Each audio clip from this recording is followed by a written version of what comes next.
est à Londres en 1909 et voici Wilhelm von Bode. Qui est donc ce type, me direz-vous? Eh bien, calmez-vous, vous répondrai-je, car ce n'est ni plus ni moins que le fondateur d'un prestigieux musée berlinois, qui a d'ailleurs depuis été rebaptisé le Bode Museum, du nom de notre fondateur de musée dont je viens de vous parler, vous suivez, c'est bien. Donc ce bon Wilhelm est à Londres et il déniche dans une galerie d'art une œuvre incroyable. C'est une représentation de Flore, une divinité romaine de l'agriculture. Regardez la douceur de cette figure, la rondeur de ce visage, la finesse de ses traits, ce sourire énigmatique, aucun doute. C'est un Léonard de Vinci. C'est une opportunité de fou puisque Léonard de Vinci a fait très peu d'œuvres et a priori aucune sculpture, donc waouh, such rare objet. Et paf, Wilhelm l'achète une fortune et la ramène en Allemagne. Et tout le monde est waouh. En fait non, pas vraiment tout le monde. Il y a quelques voix qui s'élèvent et qui disent excusez-moi Wilhelm, c'est bien joli comme buste, hein, mais c'est de la cire. Or, à la Renaissance, c'est pas très courant d'utiliser de la cire. C'est peut-être un petit peu bizarre quand même. Vous êtes sûr que c'est un Léonard de Vinci? Et Wilhelm me répond la. Et là, il y a un Anglais qui se pointe et qui dit n'importe quoi, c'est pas un Vinci, c'est mon père, le sculpteur Richard Coke-Lucas, qui a fait cette statue en 1846 d'après un dessin de Luini. Donc c'est un style qui ressemble à Vinci, c'est vrai, mais c'est pas du tout un Vinci. Non mais regardez, je peux même vous dire ce qu'il y a dans la statue si on l'ouvre. Elle a été bourrée avec du bois, du journal, etc. Et quand on a ouvert la statue, on a effectivement trouvé ces objets, dont un journal datant du 19e siècle. Mais Wilhelm rétorque stop, ça suffit, je suis un très éminent historien de l'art, je n'achète pas des copies. Vous voyez bien que la cire est craquelée comme si c'était un truc très vieux. Et puis si on utilisait de la cire à la Renaissance, juste c'était très rare. Et vous voyez que le style correspond à Léonard, et puis que les techniques pour les couleurs, ce sont celles de la Renaissance, et les objets à l'intérieur là, ils ont été rajoutés après. Si je dis que c'est un Vinci, c'est que c'est un Vinci. Et comme le type est une sommité en la matière et qu'il a beaucoup d'influence, bah il y a beaucoup de gens qui le soutiennent et le débat est ouvert. Et il va faire rage. Au moins autant que pain au chocolat et chocolatine. Chocolatine évidemment. Et dans les années qui suivent la première exposition du buste, c'est plus de 700 articles qui vont paraître sur la question dans toute la presse européenne. Est-ce qu'il y a eu autant d'articles sur pain au chocolat et chocolatine? Oui, ok peut-être. En tout cas, Wilhelm Bode n'en démord pas. Il a acheté un Vinci jusque-là inconnu. Il est un éminent professeur et il a un gros zizi. Pardon. Bon, et au musée, on met un cartel qui dit peut-être c'est un Vinci? Et hop, on en reste là. Et il faut attendre plus de 100 ans. 2 guerres mondiales, la chute du mur de Berlin, 80 albums de Johnny Hallyday et une bonne dizaine de réformes des retraites pour obtenir la réponse au débat, même si ça n'a rien à voir. Oui, car en 2021, 3 chercheuses avec leurs équipes sortent les résultats de leurs travaux. Il s'agit de Lucille Beck qui travaille au CEA, Ina Reich qui travaille au CNRS et au C2RMF et Ingrid Caffi qui travaille à l'IRD. Et aujourd'hui, on est sur le site du CEA Saclay où se trouve le laboratoire de mesure du carbone 14 où les échantillons du buste ont été analysés et datés. Alors pour vous expliquer un peu, le CEA, qui d'ailleurs est notre partenaire pour cette vidéo, merci beaucoup, c'est un organisme public de recherche qui en gros travaille sur des enjeux importants de société, donc pas que l'histoire de l'art qui est qu'une toute petite partie de leurs applications, mais aussi le climat, les énergies bas carbone, la santé, le numérique ou encore la défense et la sécurité. Et ici, enfin là où on est allé tourner notamment, il y a un accélérateur de particules qui permet de réaliser des datations au carbone 14.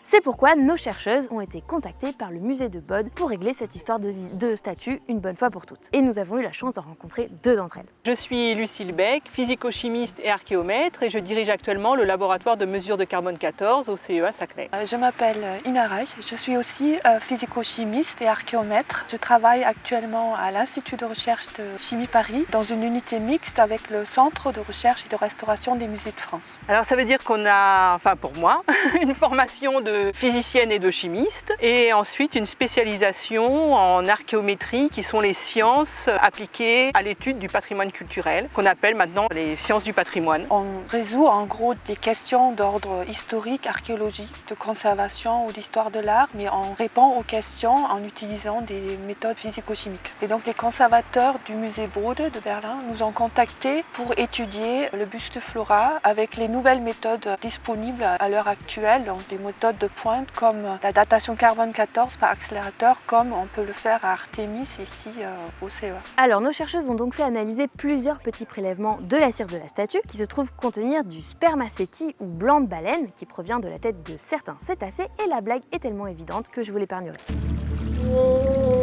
La difficulté dans la datation du carbone 14 de ce buste, c'était justement le matériau utilisé, qui vient d'un organisme marin, mélangé à un petit peu de cire d'abeille, qui est un organisme terrestre. Et pour justement calibrer les dates, on n'utilise pas la même courbe si l'organisme vivant que l'on date est issu de la mer ou de la terre. Donc là, il y avait une vraie difficulté, parce qu'il fallait connaître la proportion donc, de cire d'abeille et de blanc de baleine. Et en plus, pour dater les matériaux marins, il faut connaître le lieu où a habité l'organisme marin. Les cachalots, ils vivent dans la mer à différentes profondeurs, ils voyagent toute leur vie. Et c'est grâce aux objets du 19e siècle, déjà bien datés et composés du même mélange de cire, qu'on a pu déterminer le facteur de correction et la bonne courbe de calibration à appliquer. Ici, on est sur une chaîne d'histoire, donc on va pas s'attarder sur comment fonctionne la datation au carbone 14, mais si ça vous intéresse, je vous conseille un bref récapitulatif vidéo fait par le CEA, ou pour une version plus longue, la super vidéo de Science Étonnante. Tous les liens sont en description, vous connaissez la chanson. Les liens sont tous en description. Gênant. Donc en gros, on prépare l'échantillon au labo de chimie, pif paf pouf, on le prépare ensuite pour la graphitisation, rien à voir avec un art de rue, mais en gros, on le met en état pour ensuite passer dans l'accélérateur à particules, blim blou blip, on interprète les résultats, et là, paf, le verdict tombe. Le buste date d'entre le 18e et le 19e siècle, donc pas du tout la Renaissance, et donc pas du tout un Léonard de Vinci. Chez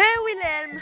Bon, entre ça, le fait que dedans il y avait des objets dont avait parlé le fils du sculpteur Richard Koch, Lucas, et même si on peut pas le prouver, il est très probable que ce soit lui l'auteur de ce buste. On fait des recherches intégrées entre histoire de l'art, archéologie et des sciences petites dures. Pour ce projet, par exemple, dès le départ, on avait discuté ensemble la stratégie analytique à mettre en œuvre pour résoudre cette question, pour mettre fin à ce débat. Et tout est vérifié, voilà, discuté, de manière à ce que le résultat qu'on sort, d'une manière générale, il faut qu'il soit juste. Et dans ce cas particulier de controverse qui durait depuis un siècle, il fallait vraiment que nos résultats soient sans appel. Bref, maintenant la vérité est rétablie. Wouh! Bon, au moment où j'ai écrit le script sur le site du musée, il y avait toujours écrit que c'était un Vinci, mais j'imagine qu'ils n'ont pas eu le temps de changer depuis avril dernier. Wilhelm, quant à lui, est mort en étant convaincu qu'il avait un gros zizi, mais au moins maintenant, le musée va pouvoir préciser son contenu, et ça n'empêche pas que le public continue d'admirer cette statuette qui a eu le mérite d'être si belle qu'elle a réussi à se faire passer pour un Vinci pendant plus de 100 ans. Et ça, c'est beau. Merci beaucoup au CEA pour ce beau et passionnant partenariat, et merci infiniment à Ina Reich et Lucille Beck de nous avoir accordé du temps pour nous partager leur travail. Vous avez évidemment en description toutes les sources du script et d'autres choses pour aller plus loin. Les liens sont tous en description. Si vous avez aimé et que vous découvrez la chaîne,